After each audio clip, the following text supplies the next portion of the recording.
Où est allé Dieu? S'écria-t-il. Je veux vous le dire. Nous l'avons tué, vous et moi. Nous tous, nous sommes ses assassins. Mais comment avons-nous fait cela? Comment avons-nous pu vider la mer? Qui nous a donné l'éponge pour effacer l'horizon? Qu'avons-nous fait lorsque nous avons détaché cette terre de la chaîne de son soleil? Où la conduisent maintenant ces mouvements? Où la conduisent nos mouvements? Loin de tous les soleils?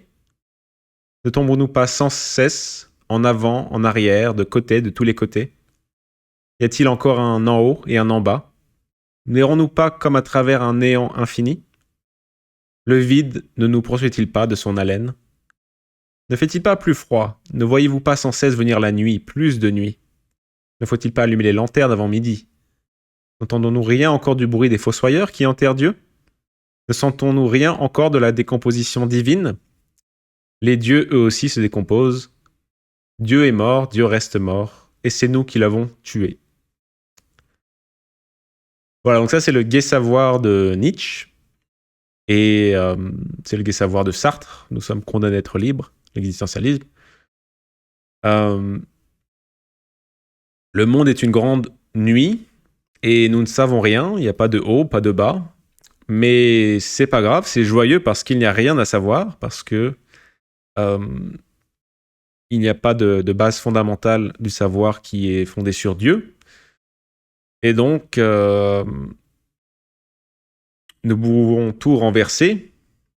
C'est 14 juillet, voilà, on renverse le régime, on peut tout renverser. Et il n'y a plus rien à apprendre de nos ancêtres, de nos pères, de nos frères, de nos prophètes, parce que il n'y a pas de savoir. On peut se réinventer. Et puis c'est le bon sens de l'homme moderne matérialiste, c'est le bon sens d'un Lucchini, c'est le bon sens voilà, de... Le monde est une grande nuit, donc nous pouvons aller peut-être même jusqu'au bout de la nuit. Et c'est très joyeux. Donc je pense que le titre est un peu ironique, le gai savoir, en tout cas dans ce sens particulier. Et maintenant, on va voir le vrai gai savoir de Langan, qui, lui, est un savoir qui célèbre le savoir lui-même. C'est-à-dire qu'il y a un fondement de la connaissance, il y a un fondement absolu de la connaissance que les hommes découvrent, révèlent. Donc il y a une continuité du savoir, il y a une continuité de la découverte du vrai, et il y a des fondamentaux absolus du vrai, des fondamentaux rationnels de la connaissance. Et donc c'est pas un gai savoir qui peut être pris de manière peut-être ironique, où la vérité devient même relativisée par rapport à d'autres concepts, mais c'est vraiment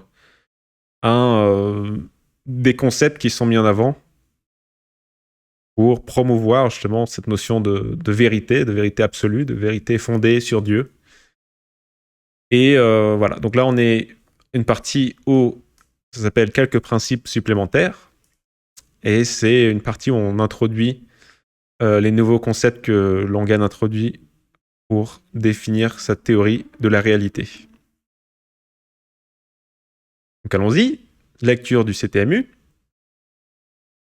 Bien que les idées concernant la base idéale et ou perceptuelle de la réalité remontent à des millénaires, nous pourrions tout aussi bien commencer par certains de leurs partisans les plus récents dans un souci de continuité. Premièrement, Descartes a postulé que la réalité est mentale au sens du rationalisme, mais a contredit sa propre thèse en introduisant le dualisme esprit-corps.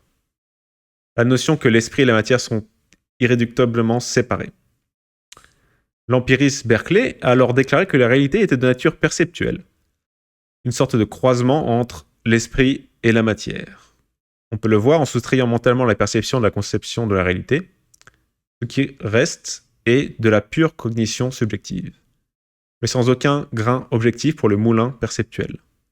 Bien que les tentatives de soustraction cognitive de la réalité sur le plan cognitif soient bien plus courantes, elles ressemblent un peu à vouloir montrer qu'une éponge n'est pas mouillée de manière inhérente alors qu'on l'immerge dans l'eau. Elles ne peuvent jamais réussir en ce qui concerne les entités cognitives.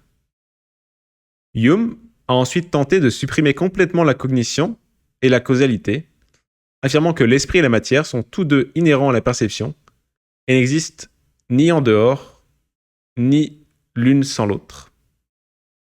Langan, qui présente une théorie de la réalité qui établit des relations particulières entre l'esprit et la matière, fait un inventaire. Ici, on voit Descartes qui postule que la réalité est mentale au sens du rationalisme.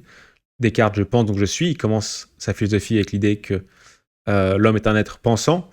Mais ensuite, il introduit un dualisme esprit-corps, une irréductible séparation entre l'esprit et la matière, ce qui est pour Langan une forme de contradiction, puisque la porte d'entrée de Descartes est rationnelle et mentale. Ensuite, l'empiriste Berkeley, lui, affirme que la réalité est totalement perceptuelle. Si vous laissez un objet dans votre chambre et que vous sortez, quand vous ne le voyez pas, il n'existe pas, disons, si vous étiez le seul à percevoir la réalité. Mais donc, ce qui manque, ça devient la structure objective de la réalité qui ensuite projette des perceptions pour celui qui perçoit. Il y a des tentatives aussi de réduire la réalité à du matériel sans la cognition, mais voilà, c'est étrange de vouloir expliquer une réalité qui est comprise de manière cognitive en refusant qu'il y ait l'existence de cette cognition, et donc ces théories ne sont pas sérieuses pour expliquer justement la cognition humaine quand vous voulez expliquer que tout est matériel. Hume, lui, je ne suis pas totalement familier avec ça, mais la cognition et la causalité sont supprimées dans le sens où il y a des événements qui se produisent, donc l'esprit et la matière deviennent consolidés dans le même objet, dans la perception, et n'existent que aussi dans ces formes de perception. Et donc il n'y a plus d'esprit, il n'y a plus d'architecture rationnelle au-dessus des divers événements qui forment nos perceptions. Et donc Hume introduit quelque chose d'intéressant. En se débarrassant de l'esprit, Hume a apporté une autre contribution importante à la théorie de la réalité.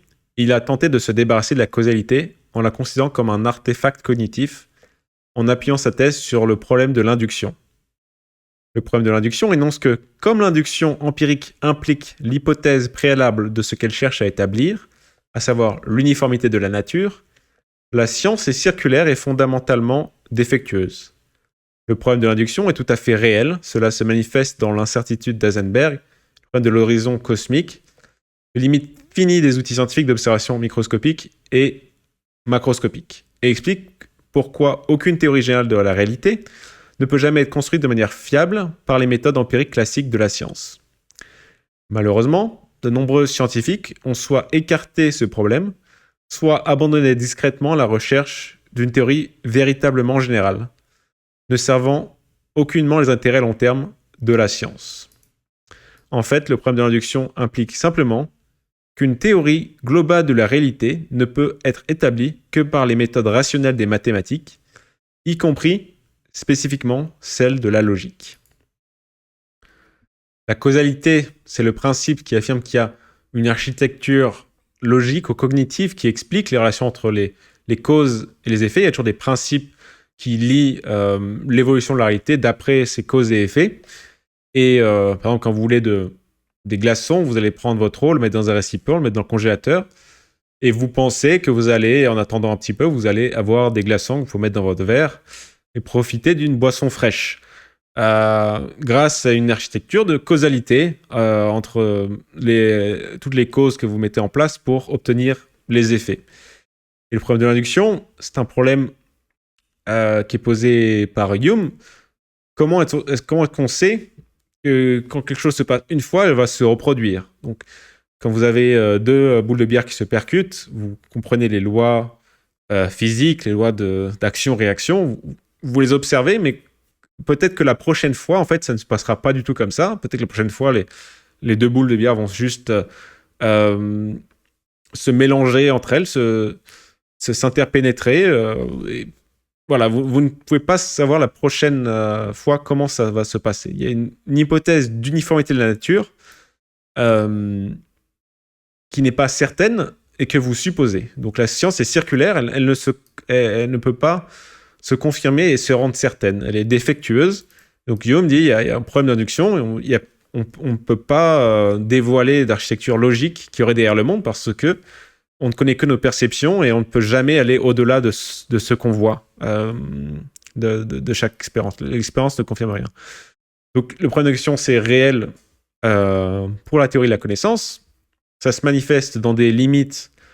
L'incertitude d'Eisenberg de connaître le microscopique ou prendre de l'horizon cosmique pour connaître le macroscopique, l'horizon cosmique, l'univers observable.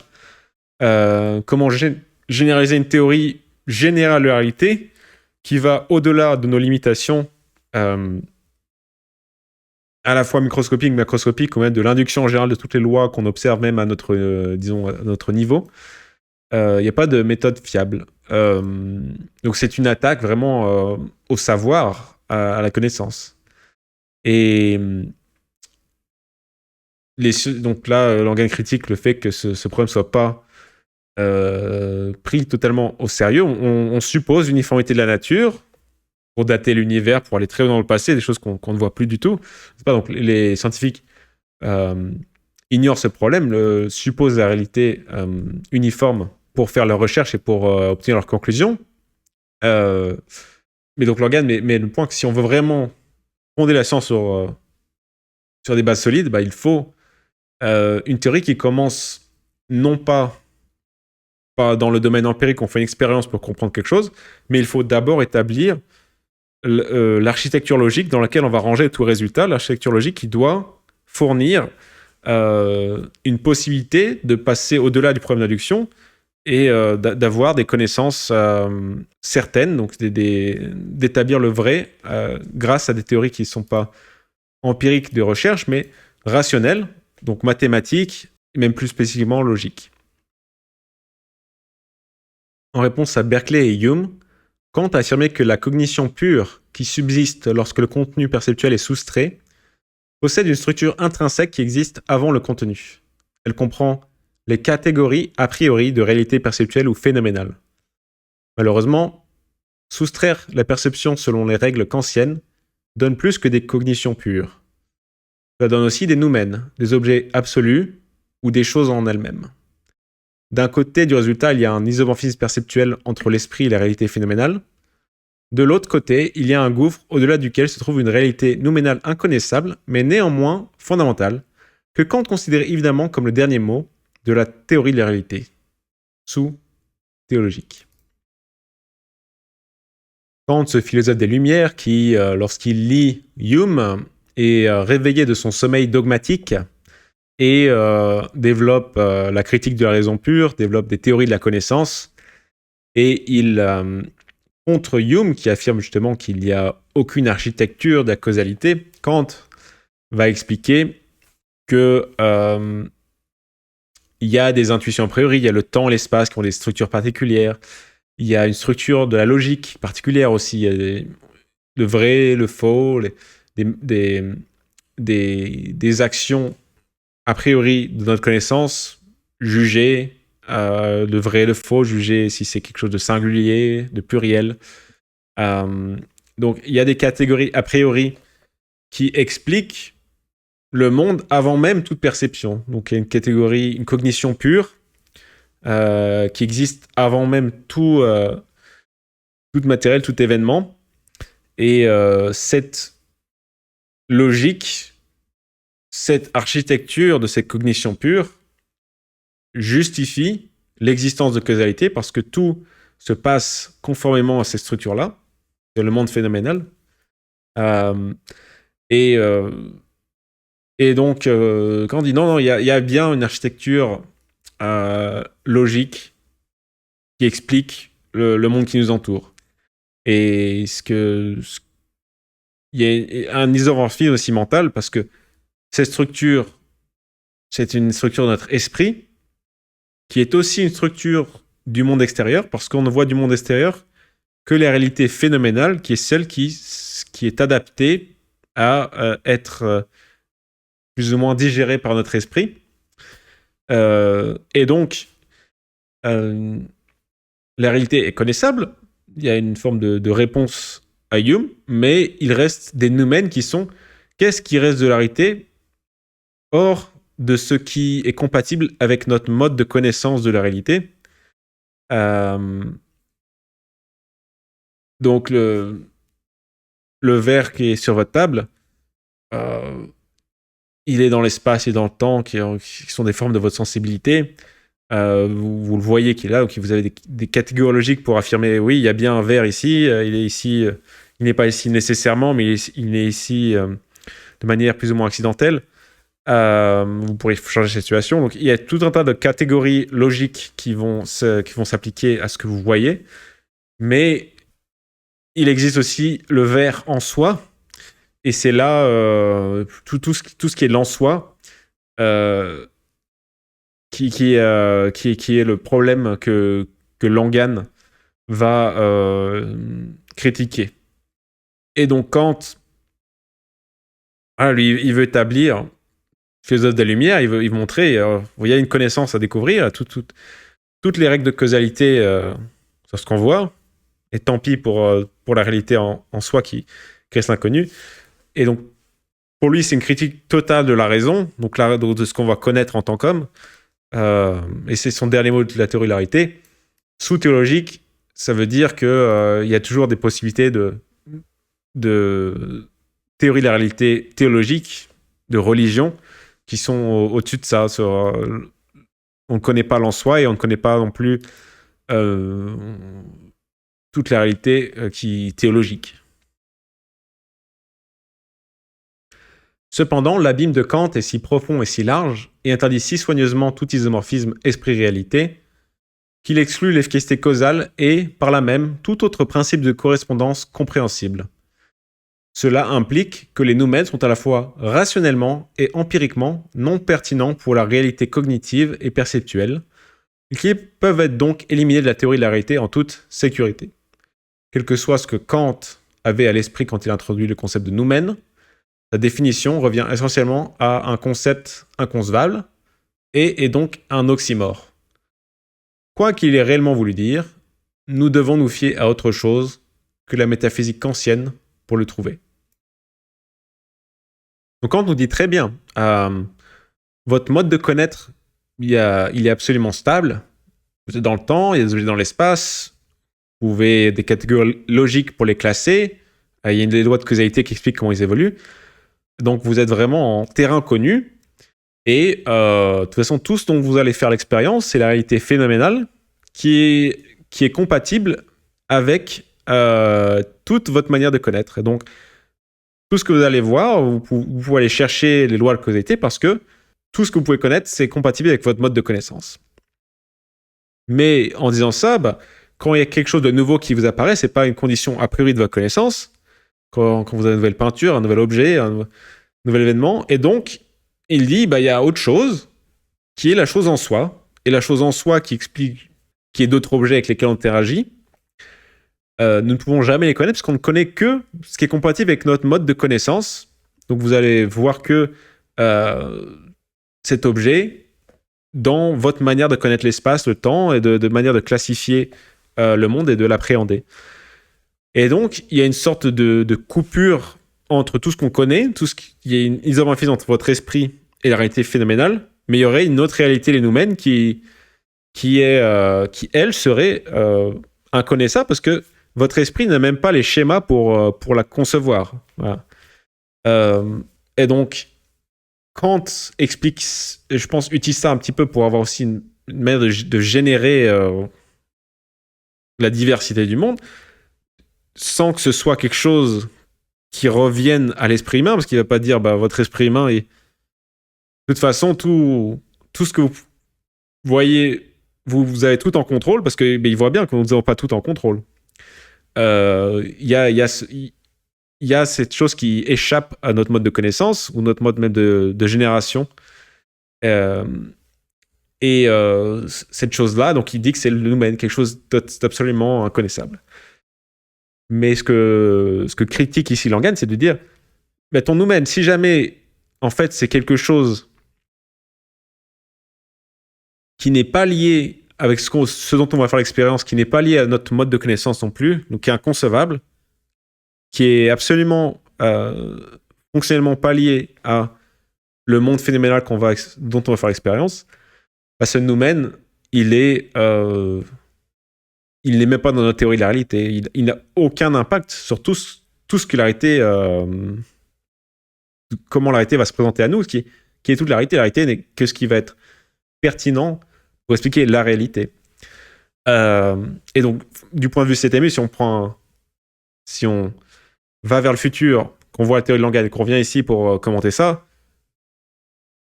les catégories, les modes de connaissance, ce ne sont pas les modes de connaissance de l'homme qui définissent la réalité, mais ce sont les modes de connaissance distribués sur la réalité qui expliquent la réalité. Et donc,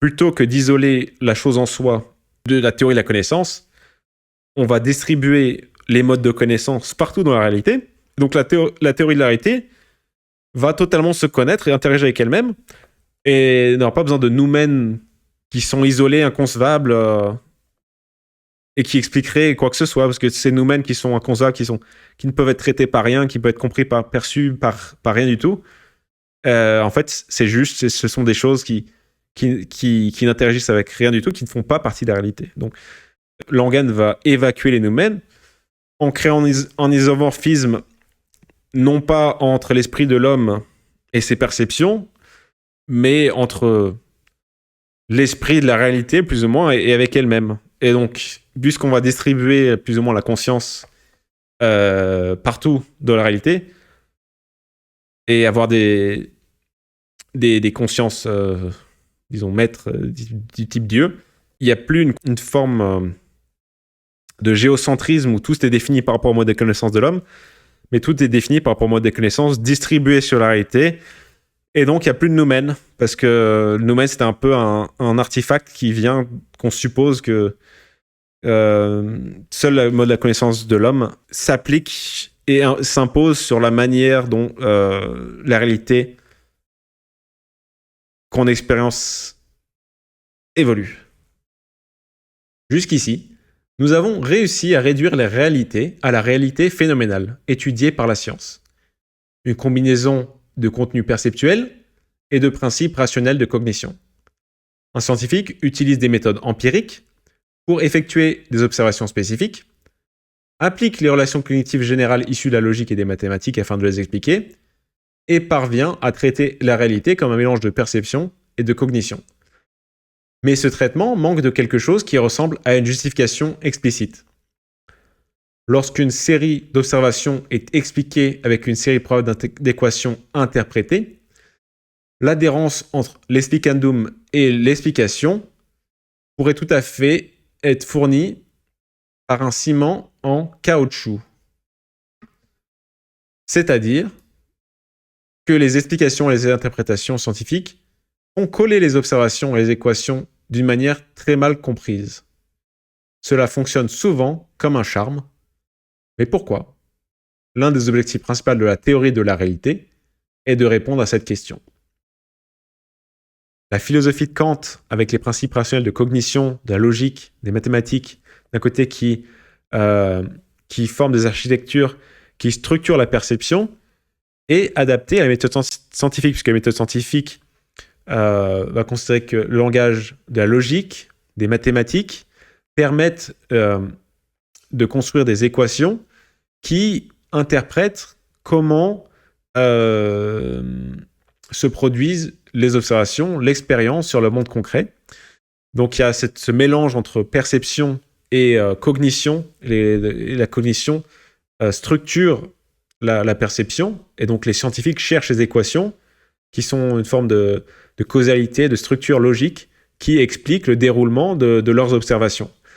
Et quand vous posez une goutte d'encre sur un papier buvard et que l'encre se propage, vous pouvez avoir des équations de diffusion qui correspondent exactement avec la manière que l'encre a de se propager. Donc la question, c'est comment ça se fait que ces deux mondes, ce monde logique, mathématique, ce langage cognitif d'un côté et l'expérience concrète de l'autre qui est composée de l'encre, du papier, de l'évolution de ces deux choses, de notre observation de cette évolution, comment ça se fait que ces deux mondes adhèrent l'un à l'autre? Est-ce que l'encre met ses lunettes et commence à lire l'équation, on se dit c'est comme ça que je dois évoluer? C'est pas comme ça que les scientifiques considèrent la question, mais en fait, ils ne se posent même pas la question. Et donc Langan dit c'est une question fondamentale d'expliquer comment l'architecture cognitive arrive, les langages, les mathématiques, la logique, arrivent à contrôler ou à adhérer, à correspondre avec à la manière dont les phénomènes d'évoluer. C'est une question fondamentale, donc c'est une question qu'il veut expliquer dans son C'était mieux. La première chose à noter à propos de cette question est qu'elle implique le processus d'attribution et que les règles d'attribution sont définies en étapes par une logique mathématique. La première étape est appelée logique propositionnelle et contient les règles d'attribution des attributs vrais ou faux, désignant respectivement l'inclusion ou la non-inclusion dans des systèmes cognitifs perceptuels arbitraires, à des relations hypothétiques dans lesquelles des prédicats sont liés par les foncteurs logiques non, et, ou, implique et si et seulement si. La logique propositionnelle définit ces foncteurs comme des fonctions de vérité, attribuant des valeurs de vérité à de telles expressions, indépendamment du contenu, mais pas des valeurs de vérité de leurs prédicats. Créons ainsi une définition circulaire des foncteurs sur les valeurs de vérité et des valeurs de vérité sur les foncteurs. L'étape suivante de l'attribution, la logique des prédicats, attribue des propriétés spécifiques aux objets à l'aide de quantificateurs. Et l'étape finale, la théorie des modèles, comprend les règles permettant d'attribuer des relations complexes de prédicats à des relations complexes d'objets, c'est-à-dire des théories à des univers. De plus, la forme d'attribution appelée définition est expliquée dans une branche logique centrée sur la théorie appelée théorie formalisée, et les mécaniques d'attribution fonctionnelles sont traitées dans la théorie de la récursion. Quand je vais associer les équations interprétées aux observations expliquées, il y a un processus d'attribution de ces équations à des systèmes d'observation. Donc, quand mon encre est mise sur le papier buvard et que je veux l'expliquer avec des équations de diffusion, je vais attribuer mon modèle d'équation de diffusion au système encre, papier, observateur. Et donc, ce système d'attribution, il se comprend avec une logique mathématique qui a plusieurs niveaux. Le premier niveau, mais qui est le niveau fondamental, c'est la logique propositionnelle, avec les valeurs de vérité, vraies ou faux, deux attributs. Ces attributs sont très génériques, c'est-à-dire qu'ils peuvent qualifier une inclusion ou non-inclusion dans des systèmes cognitifs perceptuels arbitraires. C'est pas que je touche la table, c'est vrai, je vois un oiseau, c'est vrai. Donc il n'y a pas une séparation de comment on qualifie la vérité par rapport au toucher, à la vue, ou même par rapport à des systèmes cognitifs. Si vous définissez des axiomes logiques, ensuite vous pouvez aussi avoir des vérités qui héritent non pas de vos perceptions, mais des règles logiques que vous avez énoncées juste avant. Et donc, pour des systèmes cognitifs perceptuels arbitraires, vous avez ces deux valeurs de vérité, vrai ou faux, et ces valeurs, elles s'appliquent à des prédicats qui sont liés par des foncteurs logiques, des fonctions que vous pouvez appliquer à ces attributs, non, et ou implique, si et seulement si. Donc non vrai, c'est faux, vrai et vrai, c'est vrai. En logique, vrai ou faux, c'est vrai, etc. Donc il y a à la fois ces valeurs de vérité et ces fonctions de vérité, ces foncteurs. Et en fait, les valeurs de vérité sont définies circulairement sur ces foncteurs. C'est-à-dire, pourquoi est-ce que vrai, en tant qu'ingrédient logique, c'est vrai? C'est parce que quand on va l'appliquer non vrai, ça va devenir faux, etc. Et toutes les opérations de ces valeurs de vérité par rapport aux fonctions de vérité vont être conformes à la logique propositionnelle. Donc ça, c'est le point de départ, vraiment, de l'attribution. Il y a une notion de vérité et qui se traduisent par deux valeurs binaires, vrai ou faux. Ensuite, il y a la logique des prédicats qui permettent vraiment d'attribuer des propriétés spécifiques aux objets. Vous pouvez parler des objets. Tous les hommes sont mortels. Socrate est un homme, donc Socrate est mortel. Voilà, il y a des logiques de prédicats qui permettent d'énoncer des règles spécifiques et ensuite de qualifier en fonction de la catégorie de l'objet, va vérifier des vérités à partir de la logique des prédicats. Et ensuite, il y a les théories des modèles. Donc là, c'est des relations complexes de prédicats, des relations complexes d'objets, des théories à des univers, encore une fois.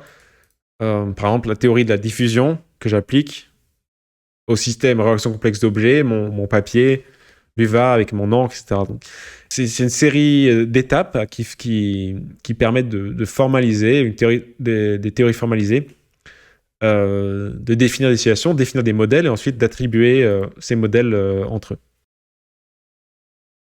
En logique propositionnelle, une tautologie est une expression de variables propositionnelles issues de foncteurs qui est toujours vraie, quelles que soient les valeurs de vérité attribuées à ces variables propositionnelles elles-mêmes. Une tautologie a trois propriétés clés. Elle est universellement syntactiquement vraie.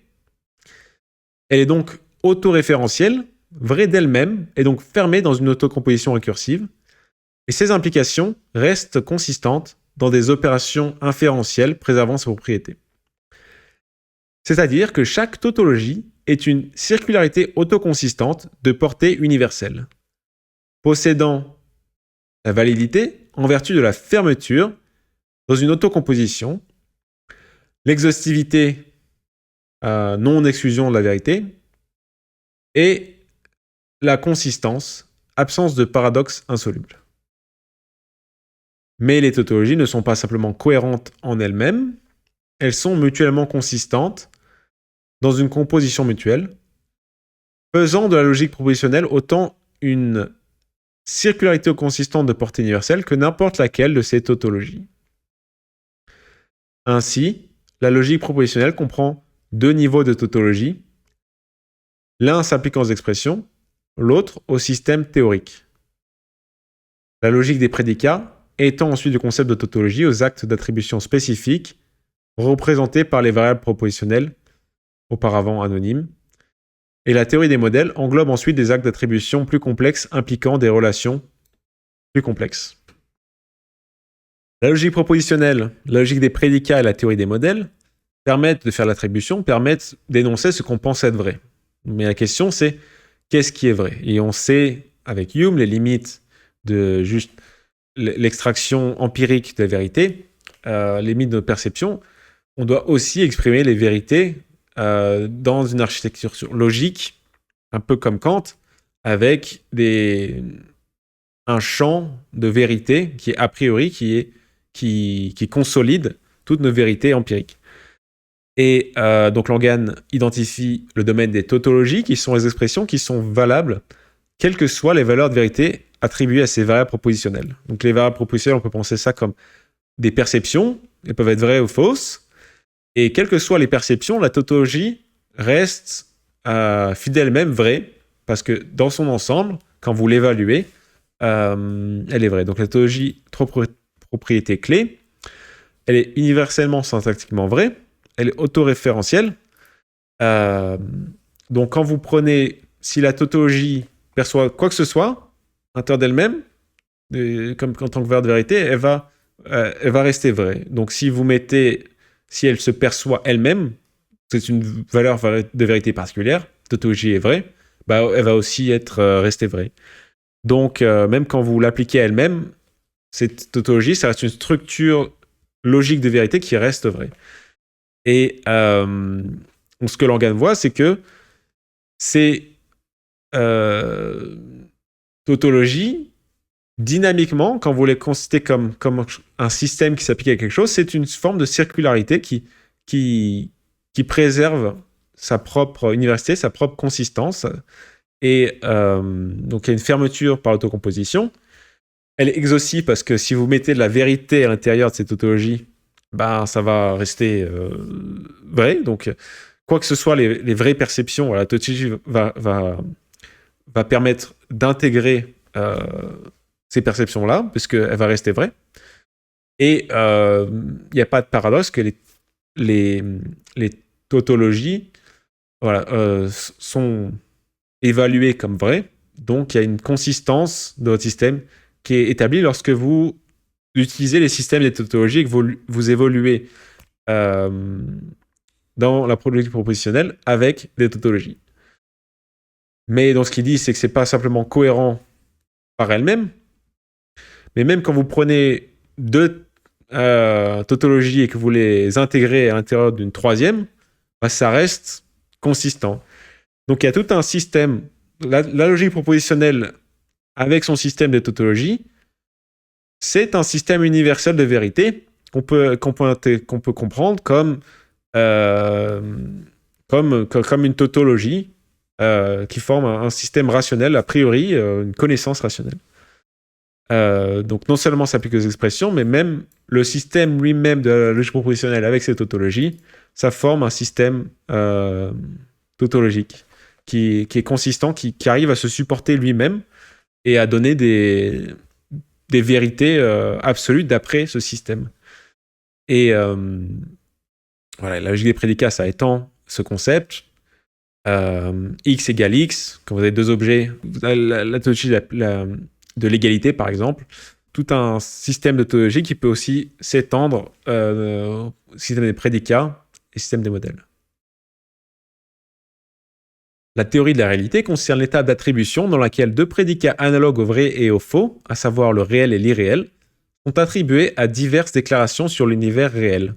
En ce sens, il est étroitement lié à la logique propositionnelle.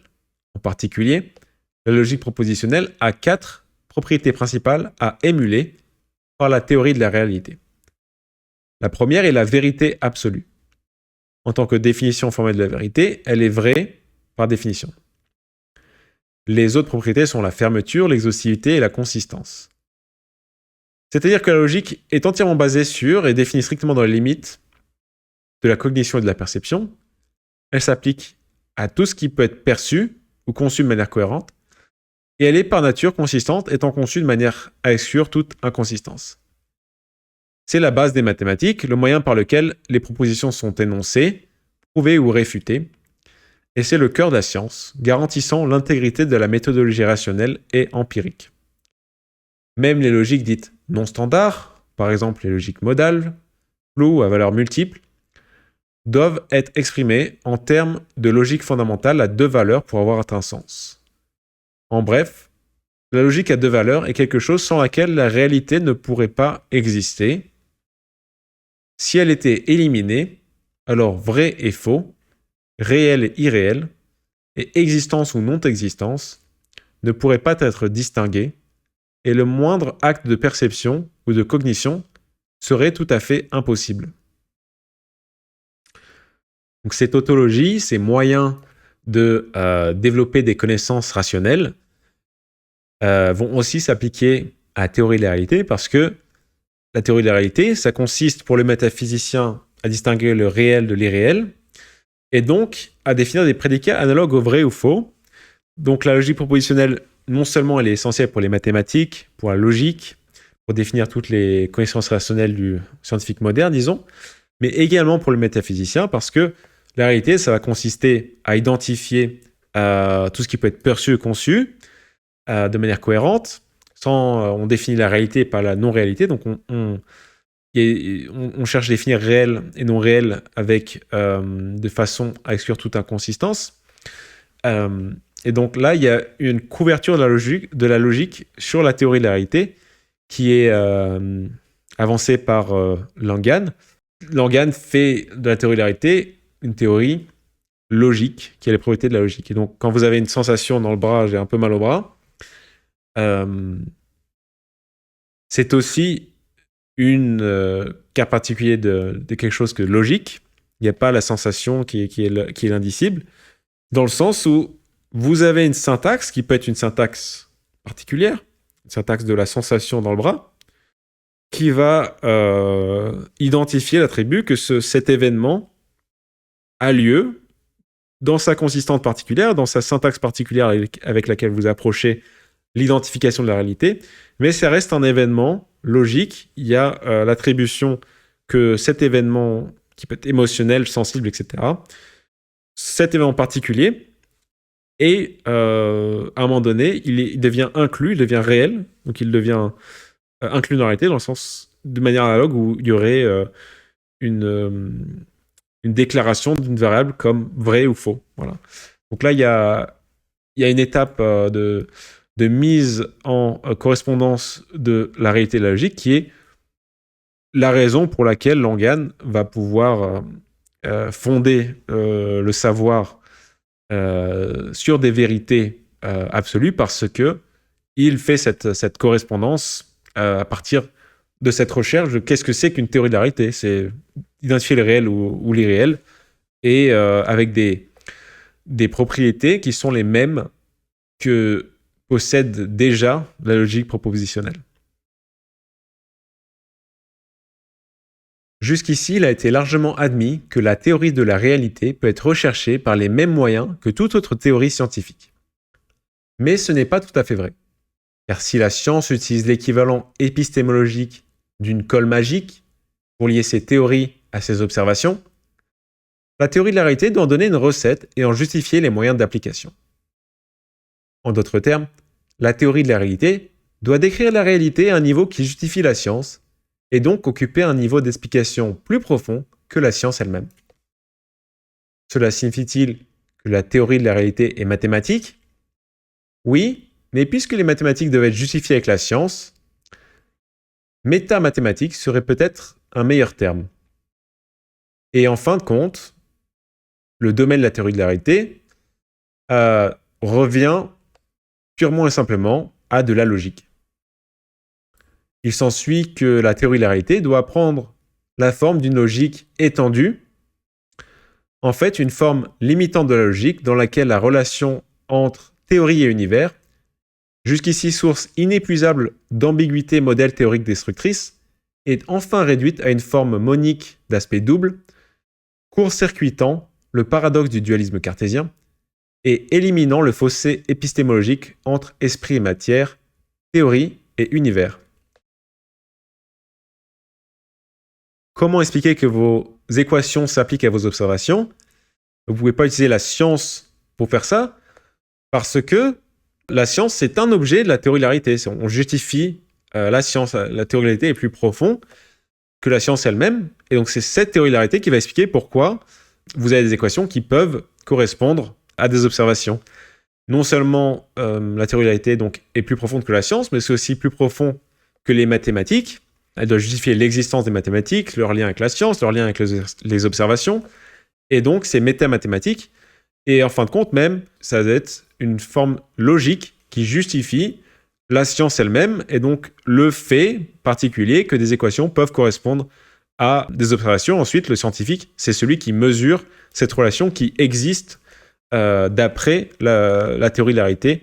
Le point clé de la résolution pour Langan, c'est donc d'étendre la logique, d'étendre le champ des connaissances a priori rationnelles plus loin que la logique propositionnelle et de définir la logique avec une réduction monique, c'est-à-dire qu'on n'aura plus d'un côté la théorie et l'univers, les équations d'un côté et l'univers de l'autre. On va avoir une seule chose, donc ces deux choses, les équations et les observations vont être liées, et c'est une forme monique, une seule substance à deux aspects. Donc la théorie de l'univers, ça reste fondamental, mais ce sont deux aspects d'une seule substance monique qui permet de paramétrer ensemble ces deux objets qui font que à la fois la théorie va être vraie et l'univers aussi, parce que la forme monique va distribuer à ces deux aspects la même définition qui fait qu'il y a une correspondance, une adhérence entre les deux. Et donc c'est en définissant une logique étendue qu'on permet de définir globalement sans problème d'induction la science, parce que ça reste sur des fondations logiques. Et avec cette réduction sous une forme monique, on s'échappe du dualisme cartésien et donc les séparations entre l'esprit et la matière qui ne permettent pas également de concevoir ces deux aspects d'un seul coup d'œil, donc d'une seule fondation. À mesure que la complexité augmente et que les prédicats deviennent des théories, tautologie et vérité deviennent plus difficiles à reconnaître. Parce qu'universalité et spécificité sont contraires dans la pratique, sinon en principe, elles sont soumises à une sorte de décohérence logique associée à une stratification relationnelle. Comme les prédicats ne sont pas toujours tautologiques, ils sont sujets à divers types d'ambiguïté. À mesure qu'ils deviennent de plus en plus spécifiques et complexes, il devient de plus en plus difficile de contrôler localement l'héritabilité de la consistance et de conserver localement la propriété de vérité au cours de l'attribution, ou même après coup. Indécidabilité, insolubilité, LSAT et NP-complétude, ambiguïté des prédicats et théorème de Lowenheim-Skolem, ambiguïté observationnelle et thèse de Duhem-Quine, sont quelques-uns des problèmes qui apparaissent une fois que le prédicat de vérité décohère par rapport aux modélisations attributives complexes. C'est pour de telles raisons que la philosophie de la science s'est rabattue sur la doctrine falsificationniste, renonçant à la base tautologique de la logique et transformant effectivement la vérité en statut provisoire et décourageant une pleine appréciation du niveau tautologique syntactique de la recherche scientifique, et même de la logique et de la philosophie elle-même. La théorie de la réalité, ça consiste à attribuer un prédicat très complexe, donc la théorie de la réalité, une logique base universelle à distribuer sur la réalité dans son ensemble. Donc, et ce que Engen nous dit, c'est qu'il y a une tension entre l'universel et le spécifique. C'est que quand on creuse dans les théories de la réalité, il y a des phénomènes qui ont lieu et qui ont l'air de désavouer en fait le fait que la réalité serait une conséquence d'une base logique. Indicibilité, donc quand vous avez des séries d'axiomes, certaines propositions ne semblent pas être impliquées logiquement, donc il y a une sorte de faiblesse de la logique de ce point de vue-là, de faiblesse de la logique aussi du point de vue, donc quand vous avez des observations, vous pouvez avoir plusieurs modèles A ou B qui, les deux, permettent de faire les mêmes prédictions et qui sont énoncés, qui ont des hypothèses différentes, et donc il y a une ambiguïté sur qu'est-ce que vraiment est la réalité, et une sorte de souplesse ou d'ambiguïté logique qui apparaît quand on est dans des modélisations complexes. Et pour ces raisons-là, les sciences, on s'appuie sur la doctrine falsificationniste qui décentralise la science, où chaque scientifique va dans son laboratoire, fait sa théorie et ensuite, par des expériences, cherche à falsifier sa théorie. Et donc, ce sont les expériences qui font vivre les théories scientifiques, qui deviennent décentralisées dans chaque laboratoire, différentes théories. Et donc, ça c'est la méthode de science qui permet de cacher en fait tous ces problèmes d'ambiguïté, de modélisation. Mais ce que Langen nous dit, c'est qu'il y a un intérêt à s'intéresser à la base de la vérité qui source les méthodes de la science elle-même, tous ces résultats, et qui se place à un niveau plus fondamental que ces ambiguïtés ou que ces problèmes d'attribution qui se produisent que dans des modélisations de systèmes complexes. Et donc, il se propose, avec son CTMU, de nous fournir justement l'unité de la science, l'unité de la théorie de la réalité, qui se définit à un niveau plus profond que la science, plus profond que les mathématiques, et plus profond aussi que ces ambiguïtés logiques qui émergent dans un second temps, dans des sous-systèmes qui sont exprimés dans le système global qui, lui, ne souffre pas de ces ambiguïtés. En fait, la validité des théories scientifiques et de la science dans son ensemble dépend absolument de l'existence d'un cadre réalité théorique fondamentale couvrant l'ensemble de la science. Une syntaxe fondamentale à partir de laquelle tous les langages scientifiques et mathématiques, et le langage cognitif étendu de la perception elle-même, peut être déplié grammaticalement, croisé et validé. La tautologie, base théorique de la vérité telle qu'elle est incarnée dans la logique propositionnelle, est évidemment au cœur de cette syntaxe. En conséquence, la théorie de la réalité doit être développée par l'amplification de cette syntaxe tautologique, par adjonction de composants syntactiques supplémentaires, les principes de la théorie de la réalité, qui laissent le caractère général de la syntaxe invariant. Plus précisément, pour élaborer une théorie de la réalité qui est la propriété de vérité au même sens que la logique la possède, mais permettre l'évaluation logique des déclarations concernant l'espace, le temps, les lois, nous devons jouxter des principes d'extension qui donnent un sens à de telles déclarations, tout en préservant la propriété de tautologie. Pour obtenir des vérités rationnelles sur l'ensemble de la réalité, donc qui doit fournir un support fondamental pour les sciences, les mathématiques, le langage de la perception, et pour avoir une harmonie entre tout ça, donc une forme d'homogénéité grammaticale qui permet que tous ces éléments soient croisés entre eux, se valident les uns les autres, soient correspondants les uns aux autres, ce que Langan propose, c'est d'utiliser la base de la logique propositionnelle et des tautologies qui sont ces structures qui sont universelles, qui se composent les unes aux autres, qui conservent la vérité entre elles, et donc d'avoir cette structure qui se soutient elle-même et de lui adjoindre des principes qui permettent que le champ de discours de la logique propositionnelle, ça devient non pas simplement une inclusion dans des structures perceptuelles externes qui sont comme on le traite. Donc nous, on a des structures syntaxiques et à partir de ça, on les traduit dans la logique propositionnelle. Là, il s'agit d'étendre la logique propositionnelle elle-même pour qu'à l'intérieur d'elle-même, on puisse parler d'espace, de temps, de loi, pour que tout se passe plus ou moins à l'intérieur de cette nouvelle logique propositionnelle étendue, puisque cette logique étendue doit être une théorie de la réalité dans son entier. Donc ça ne doit pas être une théorie de la logique qui a besoin de quelqu'un comme nous, qui ensuite attribue à des syntaxes complexes des valeurs de vrai ou faux. Il faut que ces valeurs de vrai ou faux soient déterminées de manière interne avec des principes qui permettent de faire que l'espace, le temps, les lois soient internes et leurs principes d'évolution soient internes à cette logique propositionnelle. Donc c'est une extension de la logique que nous propose Langan. Selon la nature de la logique propositionnelle, la vérité est tautologiquement basée sur l'intégrité de la réalité cognitive et perceptuelle.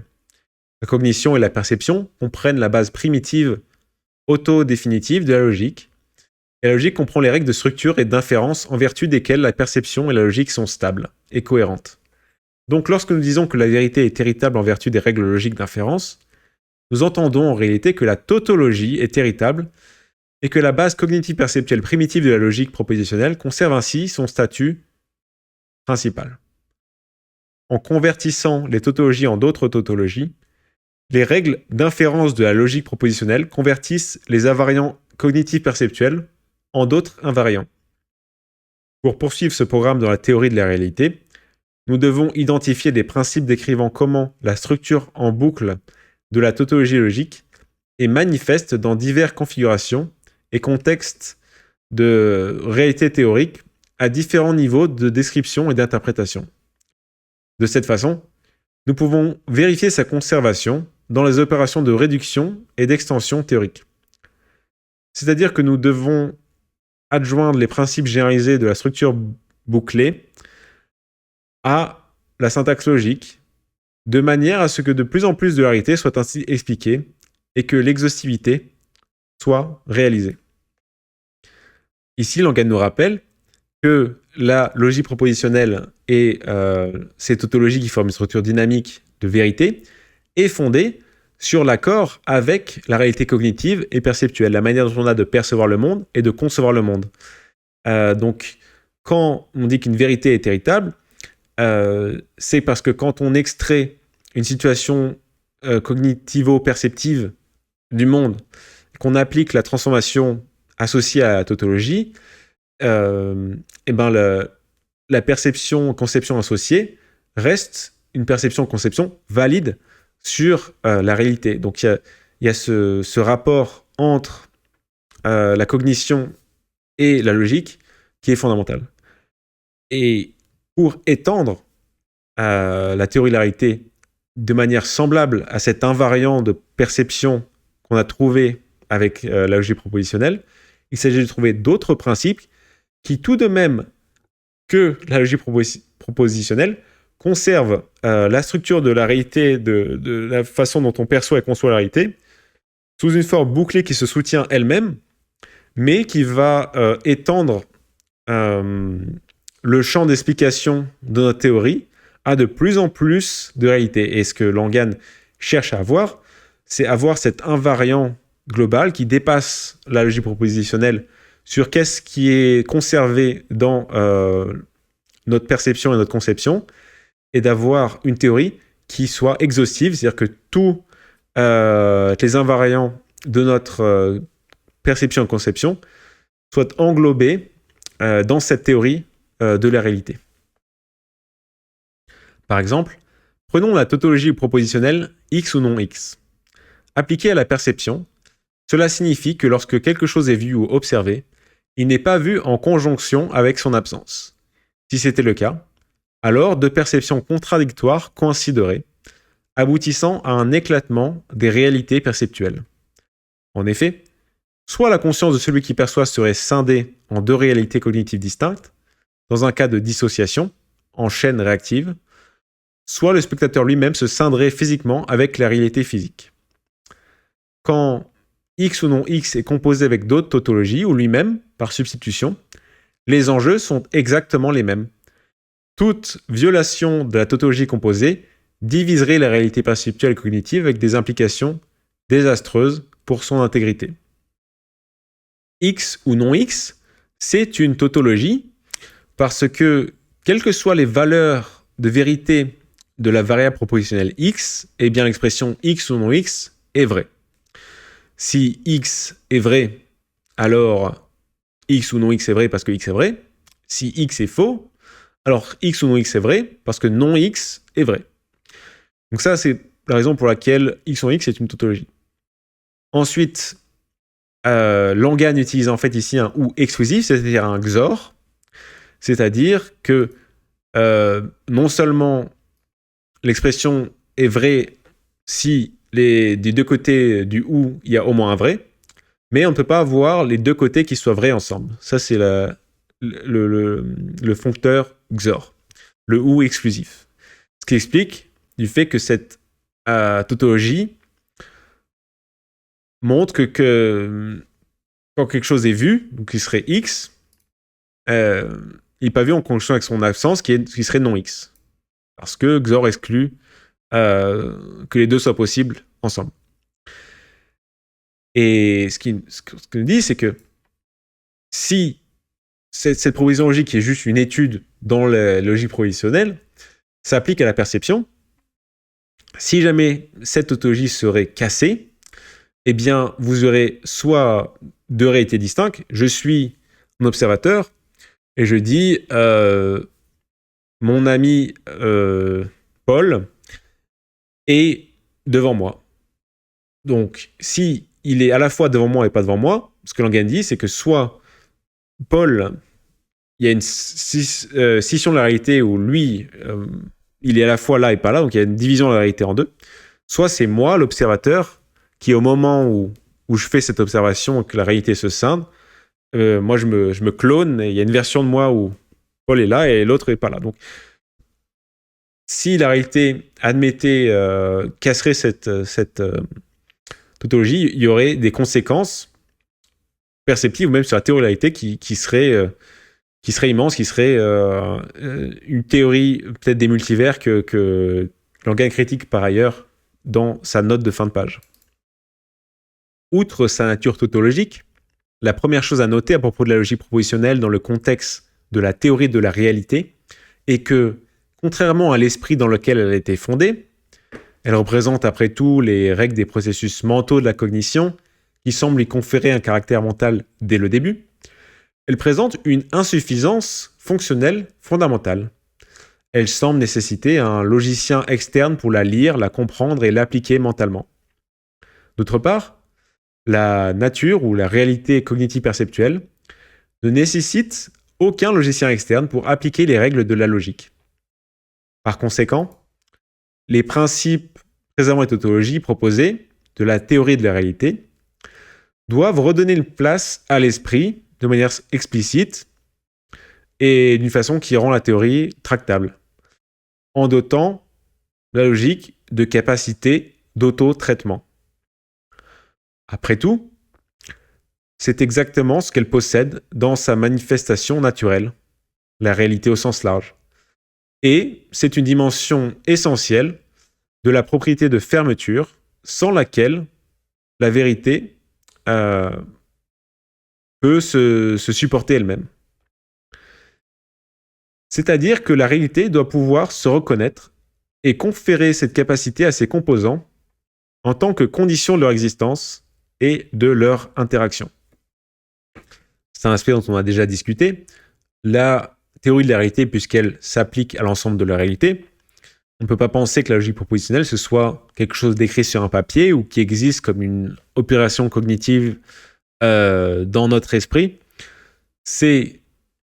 Puisque c'est le fondement, le ciment global, universel de la réalité, eh bien, il doit avoir une capacité d'auto-traitement qui fait que lorsque nous pensons à la logique ou quand on réalise une opération logique, ce soit une illustration de la capacité des composants de la réalité, donc nous, à exécuter la logique, mais les autres composants de la réalité aussi traitent la logique, qui fait que lorsqu'on a une expérience sur, par exemple, comme mon encre sur le papier buvard, eh ben, les composants de ce système encre-papier-buvard, eux aussi, traitent de la logique, ce qui fait qu'ils peuvent se conformer à des règles logiques.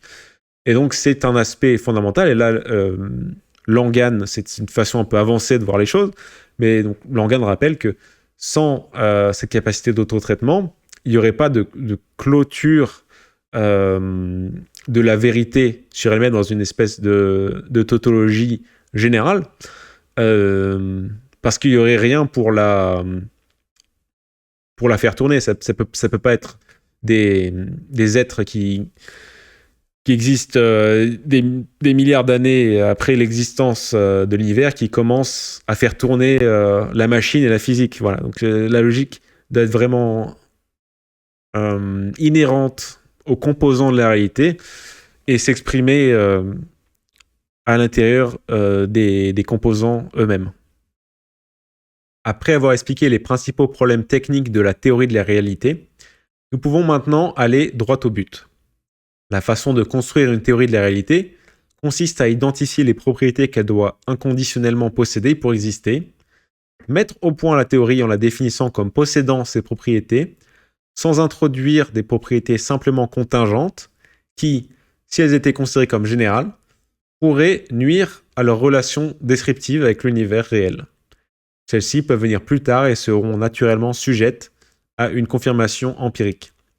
En d'autres termes, les moyens utilisés pour construire la théorie doivent être rationnels et tautologiques, tandis que ceux permettant de l'affiner ultérieurement peuvent être empiriques. Puisque nous voulons que notre théorie soit suffisamment inclusive, suffisamment exclusive et suffisamment consistante pour faire le boulot d'écrire la réalité, ces propriétés incluront certainement l'exhaustivité, moins complète mais aussi moins indécidable que la complétude, la fermeture et la consistance. À ces propriétés, les 3 C, Comprehensiveness, Closure et Consistency, nous allons assigner 3 principes de forme essentiellement tautologiques. De cette manière, les relier à la théorie de la réalité basée sur la logique préservera la propriété de tautologie de la logique, excluant rationnellement l'incertitude par les mêmes moyens que la logique elle-même. Une théorie de la réalité construite de cette manière est appelée supertautologie. Voilà la forme que prend la théorie de la réalité de Christopher Langan, une supertautologie, tout comme Kant a exhibé dans sa critique de la raison pure les concepts purs de l'entendement et les catégories a priori de la connaissance d'après les conditions nécessaires pour que la connaissance existe. Eh bien, ici, de la même manière, Langan entend évacuer toute propriété contingente de la connaissance, mais définir toutes les propriétés que la réalité elle-même doit posséder pour exister, pour se définir, pour supporter une connaissance. Et par ce fait, il ne positionne pas le raisonnement a priori sur l'homme qui fait qu'il reste le mystère des noumènes, mais il a une théorie qui va s'appliquer de manière générale pour la réalité, pour toutes les composantes de la réalité, et non seulement c'est ce qu'il y a de révolutionnaire dans sa théorie, d'un premier point, donc elle se veut compréhensive, rationnelle, sur un peu la façon rationnelle a priori d'un Emmanuel Kant, mais exhaustive par le fait qu'elle se distribue, ces conditions exhaustives, sur tous les aspects de la réalité. Et le fait, ce qui guide sa résolution, c'est la logique propositionnelle avec ses tautologies. Donc c'est la structure même du vrai. Qu'est-ce que le vrai? Donc la logique propositionnelle formalise le vrai. Le formalisme à partir d'opérations qui sont conformes à la structure de la perception et de la cognition. Donc il prend cette structure très vénérable qui est la structure de base des mathématiques, de la science, du langage, de la connaissance en général, et il l'étend pour n'obtenir que les propriétés inconditionnelles que possède cette réalité qui implémente la logique dans un monisme à deux aspects qui permet à la théorie de l'univers de ne plus les dissocier, mais d'émerger d'un seul principe qui peut les configurer en même temps pour qu'il y ait une unité entre la théorie et l'objet décrit par la théorie. Et il déduit les propriétés de cette théorie à partir des propriétés des tautologies de la logique propositionnelle qui sont ce qu'on connaît de manière d'étendre de manière absolument certaine les connaissances, donc l'exhaustivité, la fermeture, la consistance. Et donc ces conditions, elles ont tendance, quand on étudie simplement les tautologies, à fournir des vérités formelles mais triviales qui n'ont aucun contenu.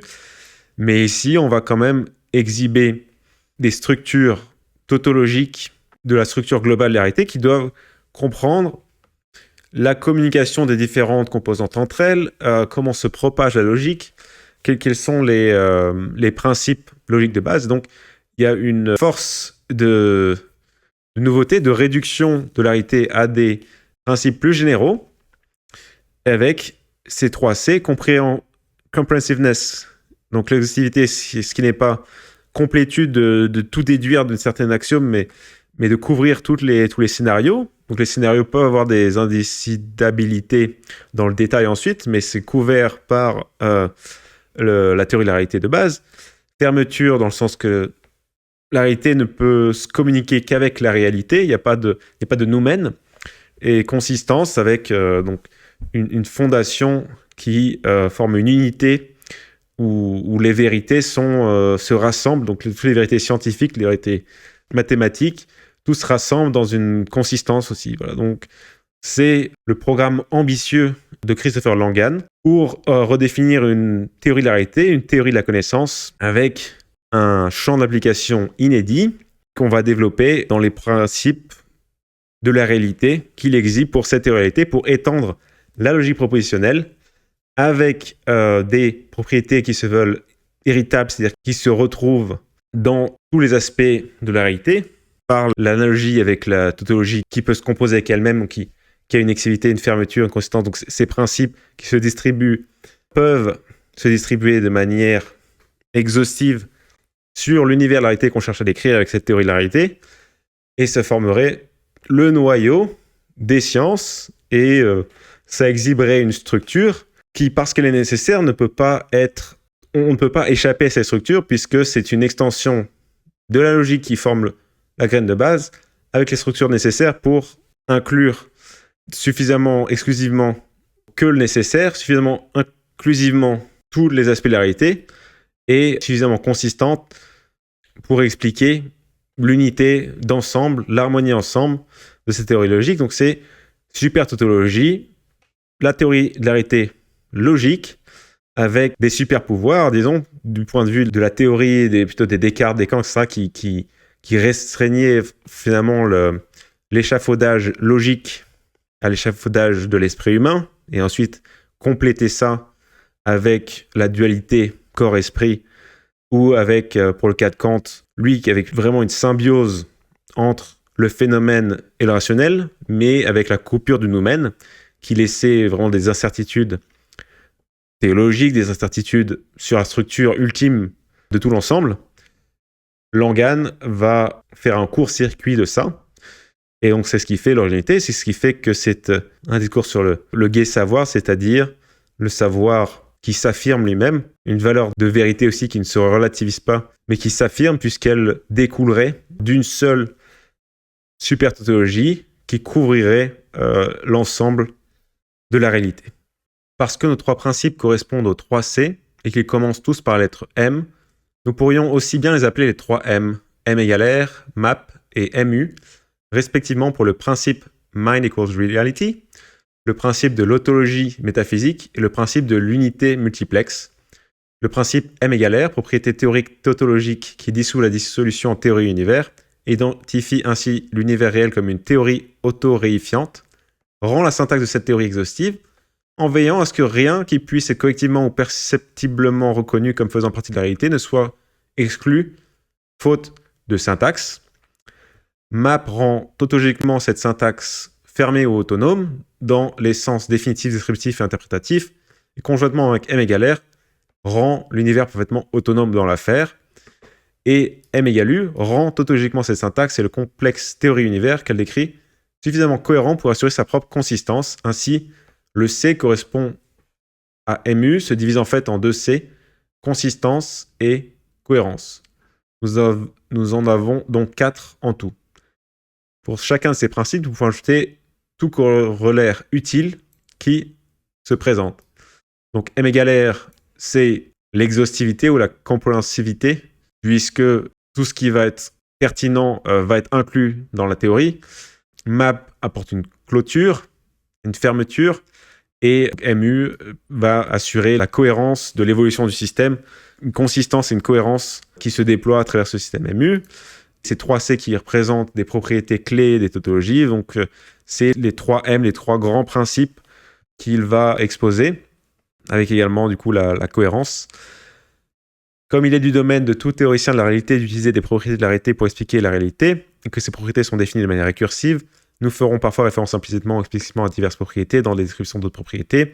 Cela exclut une série habile de définitions cumulatives, ce qui n'est pas possible dans tous les cas, qu'en prenant pour acquis le contenu, les moyens de la théorisation. On ne peut malheureusement rien prendre pour acquis dans la théorie de la réalité. Comme nous le verrons plus loin, la nature récursive du CTMU est inévitable. Deuxièmement, le CTMU est développé à l'envers par rapport aux théories déductives habituelles de la science et des mathématiques, en éliminant d'abord les contraintes et en utilisant ensuite seulement le résultat pour déduire des faits à propos du contenu.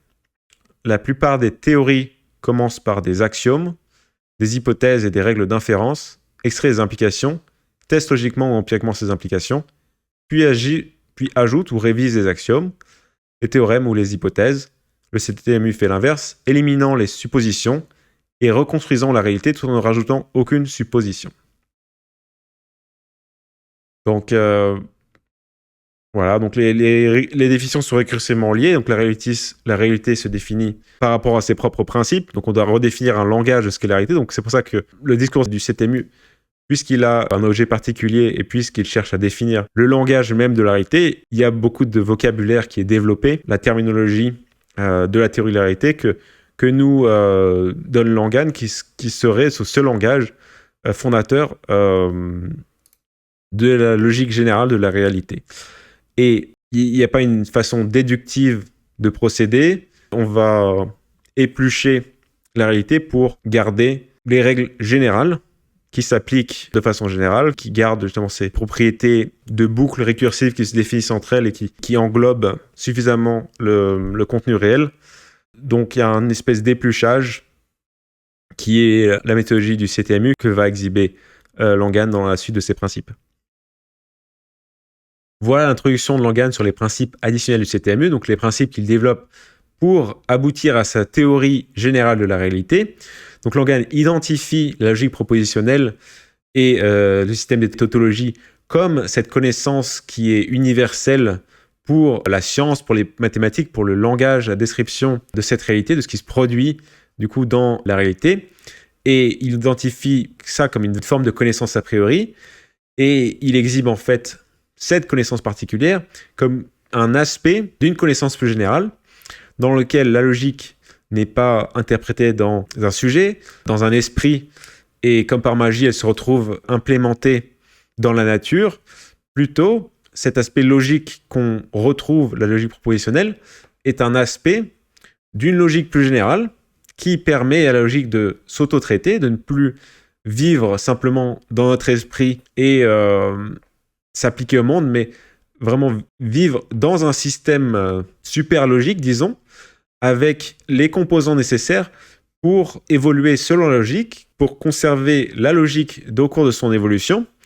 Et donc, il y a une extension de cette logique dans ce système super logique pour exhiber une super tautologie qui expliquerait la relation entre la théorie et l'univers et aussi donc les relations générales de l'évolution de la réalité. Un projet très ambitieux qui rappelle Immanuel Kant dans une certaine façon, mais qui n'est pas restreinte à une théorie qui s'appliquerait simplement dans la cognition subjective de la tradition, disons, depuis Descartes, mais une théorie qui se pose sur la réalité en général, sur la cognition générale entre les différents composants. Et c'est une théorie qui sera aussi ambitieuse, puisqu'elle prend en compte le cahier des charges de la physique moderne exhibé par John Wheeler, avec la physique quantique, avec la théorie de la relativité générale. Donc il y a toute la physique moderne, et Langan se propose avec, portant les trois principes qui reproduisent les propriétés d'universalité, d'autodétermination, avec une fermeture du système et de cohérence pour fonder vraiment la vérité. Ces trois principes seront les trois principes principaux, et on va voir toute la série de principes corollaires qu'il développe autour de ça pour mettre en place son système et définir sa superlogique et sa supertautologie.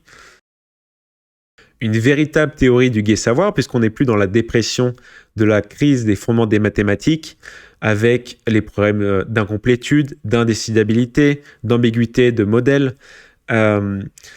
Tous ces soucis logiques sont réduits à des sous-systèmes d'un système global qui, lui, a un fondement logique absolu, une supertautologie qui fournit l'unité rationnelle, scientifique, mathématique, qui relie l'univers avec une exhaustivité, une fermeture, une consistance, cohérence. Donc il y a aussi un enthousiasme par le fait qu'on évacue les noumènes kantiens. On sort des conditions proprement subjectives de connaissance de la réalité, mais on étudie comment la réalité doit être structurée pour se donner ces moyens de s'auto-définir, ce qui transcende les conditions propres à la subjectivité humaine et ce qui cesse d'avoir la séparation entre le phénomène et le noumène.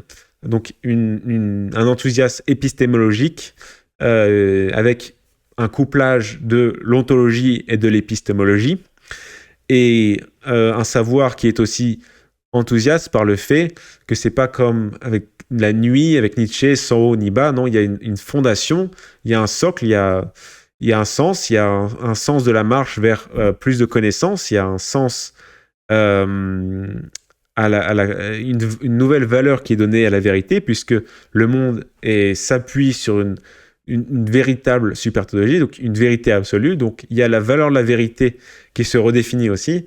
Et donc c'est le projet ambitieux de ce CTMU. Et donc on va voir les principes qui sont déployés plus en détail pour mettre en marche cette théorie très ambitieuse sur la vérité, la connaissance, le savoir.